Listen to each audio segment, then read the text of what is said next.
kalimat kenali dirimu. Ya sama kan, berarti kan kenali jiwamu kan. Yang mana jiwamu ini?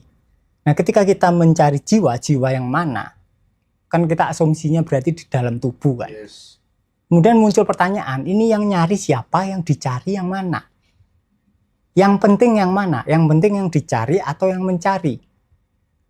Yang selalu ada itu yang mencari atau yang dicari?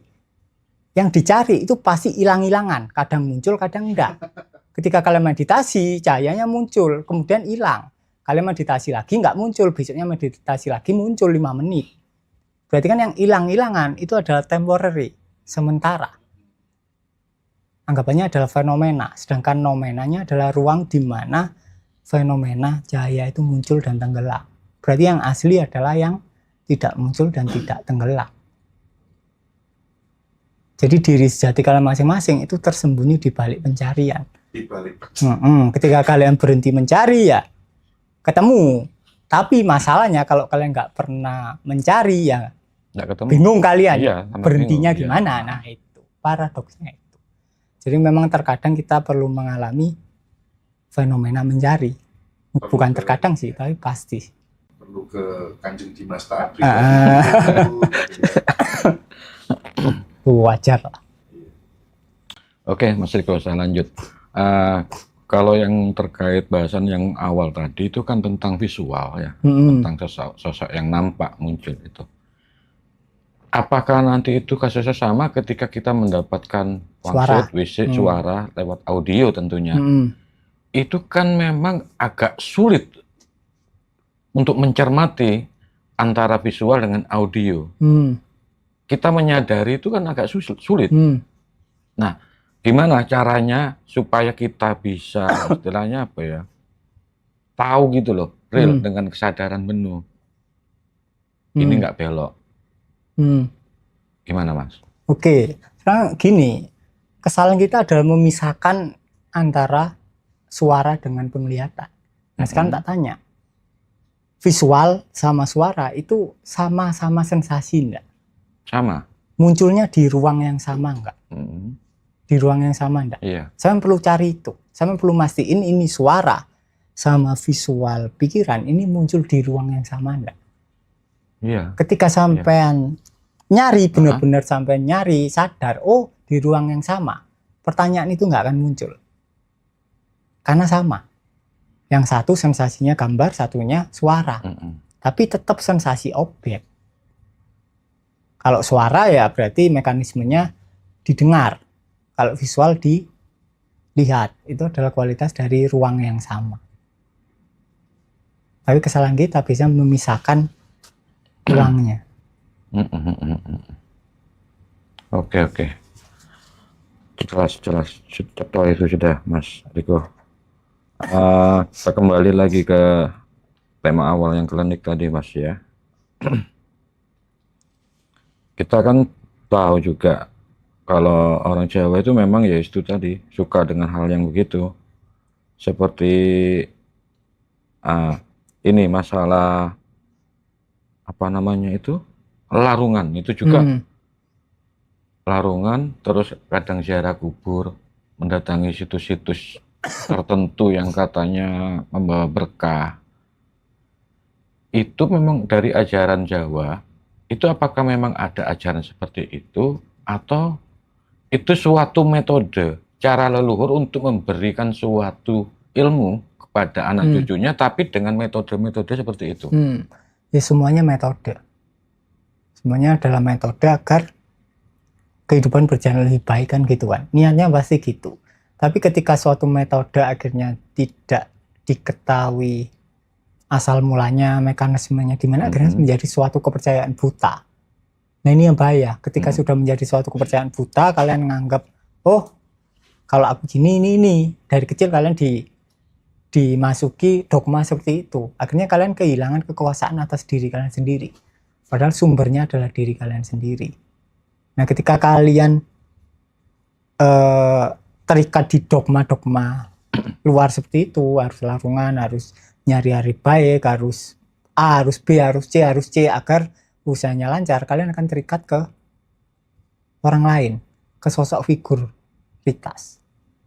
atau paling pol ya kalian terikat ke tradisi dan akhirnya lupa terhadap kedaulatan diri sendiri. Oke. Ini saya mau ngambil kasus ya tentang pengelarisan suatu usaha, katakanlah warung, toko gitu. Dia pakai jimat atau penglaris gitu. Sedangkan ada dia belajar barusan lewat kesadaran. Karena nonton YouTube ada berbagai macam yang ngomong tentang kesadaran, harus berbahagia, merasa berkelimpahan dan sebagainya.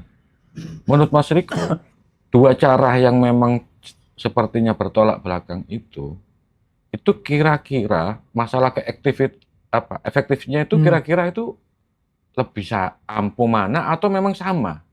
Aslinya sama. Sama ya? Aslinya sama. Intinya kan aslinya soal diri kalian sendiri kan. Aslinya itu kan sarana dua-duanya. Sarana. Itu ya? Sebenarnya enggak pakai dua-duanya itu kan ya? Aslinya poin terpentingnya adalah kalian harus mengetahui siapa diri kalian. Itu yang paling penting. Betul. Ketika kalian mengetahui siapa diri kalian dan kalian tahu secara aktual kalian adalah sumber dari segalanya, bebas kalian mau pakai perlu pakai apa. Metode apa? Nggak perlu pakai teknik apa berarti ya? Bebas, terserah. Mau kalian sambil kayang juga it's okay. Ya Mas, aku kembali untuk bertanya terkait dengan tadi Mas Pak. Pada saat kemudian ajaran Buddhis yang murni tadi, itu kan kalau nggak salah ada yang namanya tujuan akhirnya itu namanya nirwana. Nah, supaya kemudian tidak menjadi sebuah tujuan yang abstrak gitu, bagaimana kemudian konsep nirwana ini dapat dipahami dan diwujudkan, diaktualisasikan dalam kehidupan sehari-hari gitu, sehingga tidak menjadi tujuan yang abstrak. Itu gimana? Nirwana itu kosong. Ya kalau diperhatikan ke sehari-hari, saya bisa nggak 1 jam nggak ada pikiran. Tidur. Nggak tidur. Selain tidur. Ya? Selain tidur. Nah kalau bisa ya itu sudah daily-nya. Nggak usah nunggu mati berarti. Nggak usah nunggu mati, kelamaan. Ya kalau mati, kalau hidup terus gimana?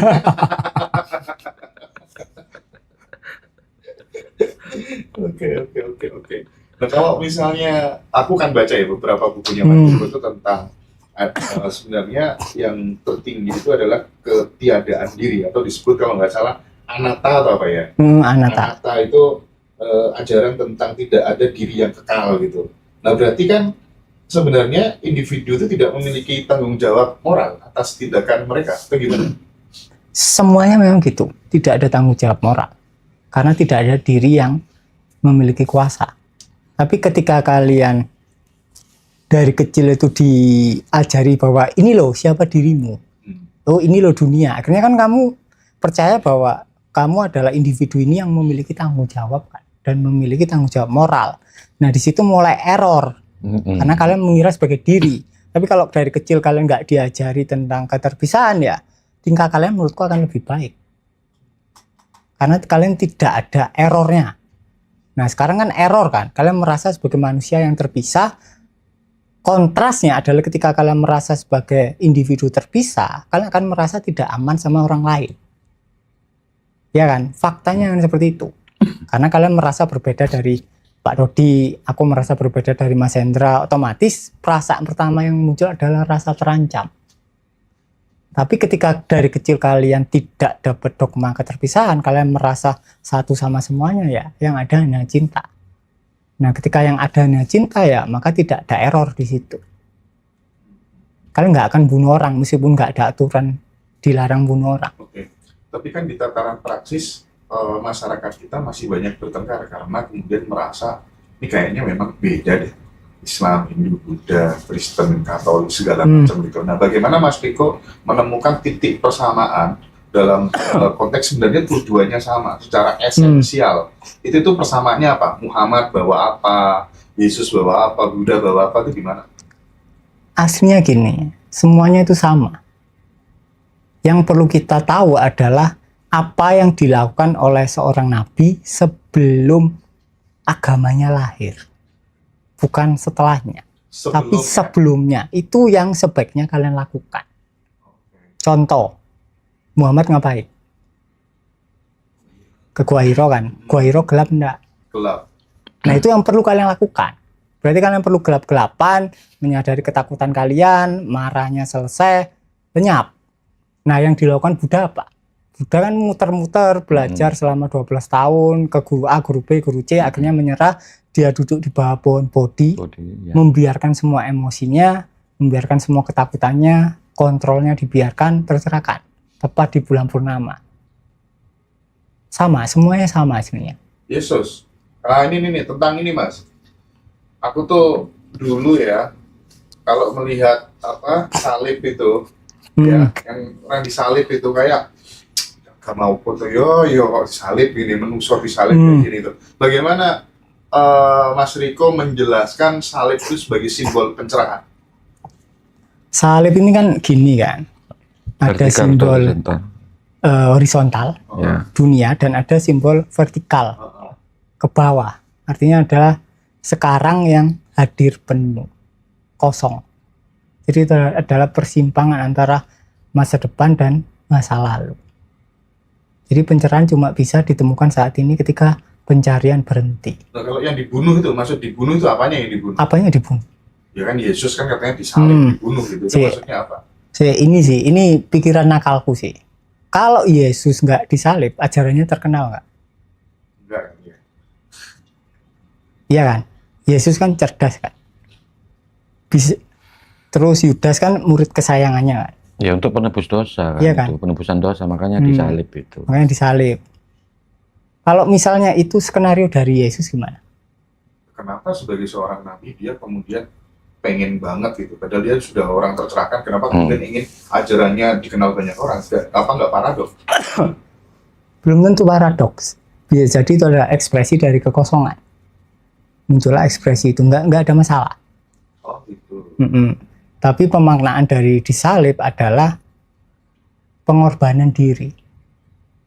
Jadi kita perlu mengorbankan diri kita yang individu agar mengalami kekosongan yang nyata. Sama, aslinya ajarannya sama, mirip-mirip lah. Cuma ketika turun di masyarakat, dibeda-bedain. Nah, secara realitas memang di tataran di masyarakat, ya tersekat-sekat, sudah ada kamar-kamar tertentu, beda kamar, beda ruangan. Beda ruang, padahal satu hotel. Padahal satu hotel. Soal karma gimana Mas? Kalau di ajaran Buddhis yang murni? Nah, kan tak tanya, loh, orangnya nggak ada karmanya kemana? Iya. Gitu kan. Jadi ketika kita hadir sebagai diri individu ya ada karma. Karma disebut dengan konsekuensi. Konsekuensi logis dari tindakan. Kalau kalian napu orang ya kalian harus siap ditapuk balik. Kalau kalian nebang pohon ya kalian harus siap dengan banjir. Kan gitu kan. Itu konsekuensi. Jadi karma itu adalah buah dari tindakan kalian apa. Kalau kalian baik ke orang ya orang akan baik ke kalian. Itu bisa dilogika lah. Kalau kalian nyolong ya dicolong balik. Kausalitas lah ya. Lanjut pertanyaan. Coba saya kaitkan masalah klinik ini dengan kita tahu ritual di agama apa ya, kita ngomong agama nanti tidak enak, itu kan juga banyak yang agama itu memakai kayak sepertinya klinik-klinik juga. Aku nggak mau sebut agama apa, kan ada itu. Itu kira-kira menurut Mas Riko ya, klinik itu hanya sekedar tambahan atau memang murni dari pembawa asli awalnya itu memang ada kayak gitu? Atau itu, tambahan dari kata kebudayaan atau dan tradisi sosial daerah. Kemudian terkulturisasi dengan ajarannya. Sama sih, semuanya pasti mengalami kulturalisasi sama budaya di masyarakat lahirnya ajaran tersebut. Boleh jadi berarti nanti itu kalau misalnya 500 atau 1000 tahun ke depan penganut kejawen itu nggak melulu pakai pakaian tradisional kayak gitu. Bisa jadi kaosan. Iya, bisa jadi sudah pakai ya baju-baju planet atau baju apa gitu yang kayak di anime-anime gitu. Kan bisa jadi. Karena kebudayaan. Berarti tidak ada sesuatu hal itu yang memang apa ya? Pakem. Semuanya dinamis terus. Semuanya dinamis. Ya kalau kita nggak ngikuti dinamis ya mati. Betul. Oke, sebelum Pak Dodi lanjutin. Lanjutin. Ini Pak Dodi lagi. Aku pengen ada satu ini menarik Mas, perlu ditanggapi. Sampean dirasani karo Prabu Motor. Letting in membuat orang bingung, dibiarkan lewat, disadari saja, dasmu, wong kenyataannya nggak berubah-ubah kok, nah, gitu katanya. Gimana? Apa yang ingin Mas Riko sampaikan? Praktek aja. Oke, jadi kan gini, ya langsung praktek ya. Ya Prabu perlu praktek, karena kan dia bukan orang dalam kan.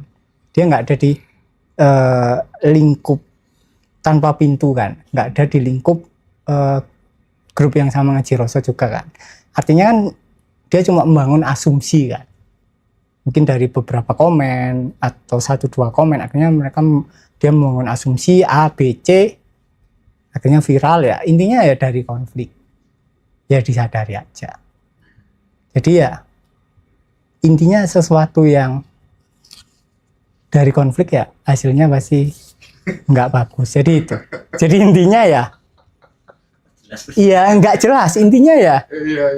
Tapi Ya, it's okay lah. Di luar hubunganku sama Prabu ya baik-baik saja. Jadi kita kenal dari 2016, dia masuk ke grupku waktu itu sama Om Joko Samudraning, belajar di situ, kemudian terakhir beli course berjiwa waktu awal ya. Iya. Ya intinya ya dia belajar. Nah, urusan setelahnya ya nggak tahu, tapi ya terakhir WA ya masih baik-baik saja dia. Katanya teman-teman Prabu sedang menggunakan permainan atensi. Tapi Prabu waktu ketemu aku, ya itu kan bahasaku sebagai konten kreator biar naik Mas Indra gitu. Ya situlah.